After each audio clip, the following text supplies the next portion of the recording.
বাংলাদেশ ও মালদ্বীপের মধ্যে বন্দি বিনিময় চুক্তি এখন চূড়ান্ত পর্যায়ে রয়েছে। চুক্তিটি কার্যকর হলে মালদ্বীপের কারাগারে আটক বাংলাদেশি বন্দিরা মানবিক বিবেচনায় দেশে ফিরে বাকি সাজা ভোগের সুযোগ পাবেন।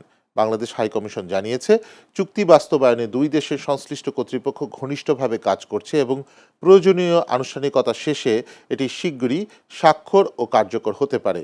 এদিকে প্রবাসী বাংলাদেশিদের কল্যাণ নিশ্চিত করতে হাইকমিশনার ডক্টর মোহাম্মদ নাজমুল ইসলামের নেতৃত্বে একটি প্রতিনিধি দল মালদ্বীপের মাফুসি কারাগার পরিদর্শন করে আটক ৪৪ বাংলাদেশি বন্দির সঙ্গে সাক্ষাৎ করেছেন। তাদের মধ্যে ৩৪ জন দণ্ডপ্রাপ্ত এবং ১০ জন বিচারাধীন।